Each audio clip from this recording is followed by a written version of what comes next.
Dear students, see last time in the last video we discussed about the modifications in the leaf.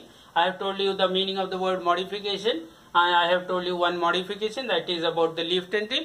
I have told you that the leaf tips, they extend into coiled wire-like structure for the mechanical support of the plant, so that they can flourish well, they can spread well, and they can get more sunlight and more air, so that that will help them to make more food or sufficient food, right? So second kind of modification that we see is as regards the food storage. Some of the plants, they don't have many branches. They don't develop branches in the stem. Not at all, no branch at all. You see, I will draw here one plant. You just recognize and tell me. Tell me, just see. I will draw a plant. I think this is a common vegetable these days.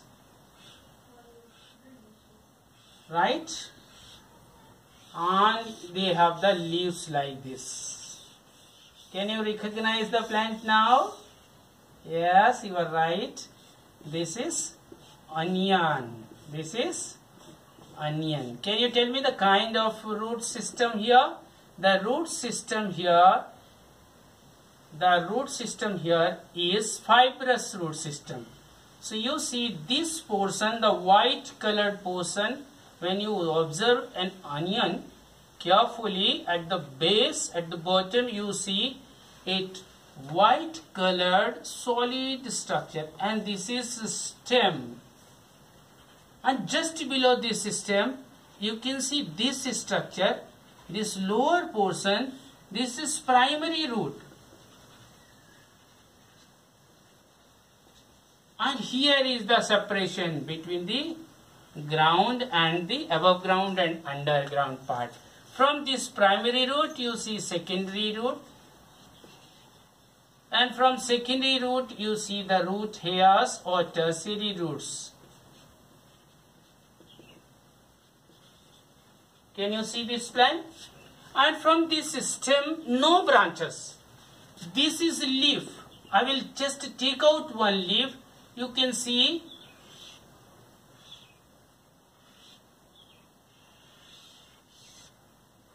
this type of green colored onion leaves you may have seen in the season of onions. And the leaf, this one is leaf base, or what you call stalk.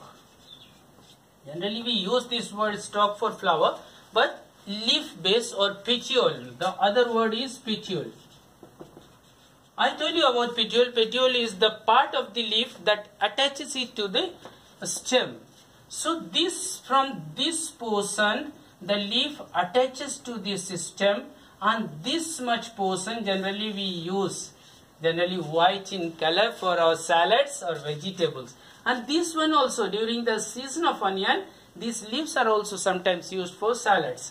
So this part of leaf, that is leaf base or petiole, this is fleshy or thick.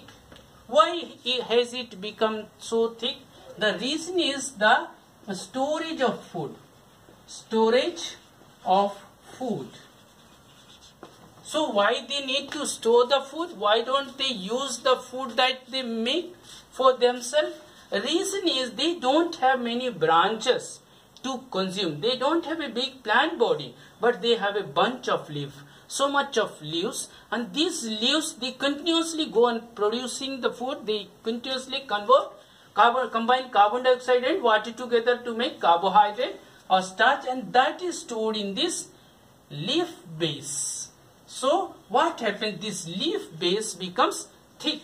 This leaf base or petiole becomes thick and flaccid also. Flaccid means juicy.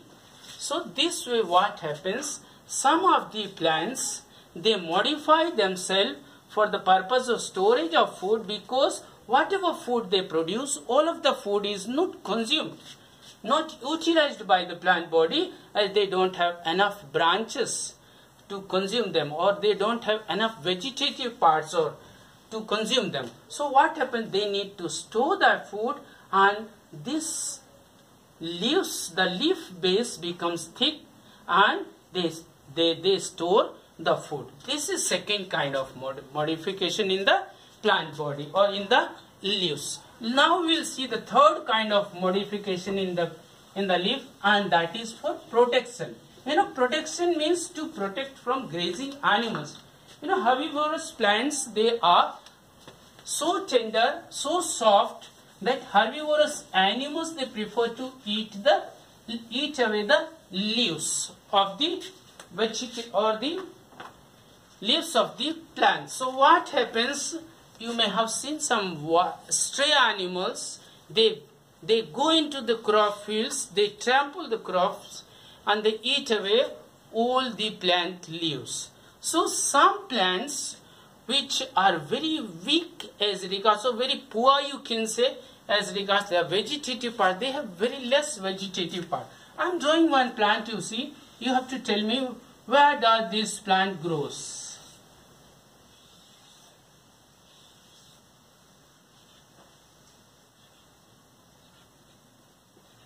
Now I think all of you have identified this plant. Now all of you have identified. Can you tell me the name of this plant? The name of this plant is cactus or opuntia.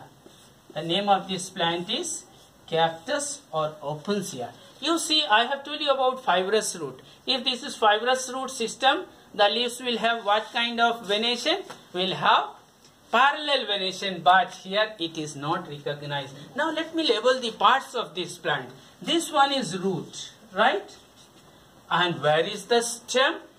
This green colored parts in cactus that you recognize. Sometimes you are confused that these are the leaves, though is because they are dark green in color. And one feature of the leaves you have read, they are green in color. But this one, though it is green in color, this flattened, thick, flaccid portion, this one is the stem of the plant. Remember, this one is the stem in the plant body.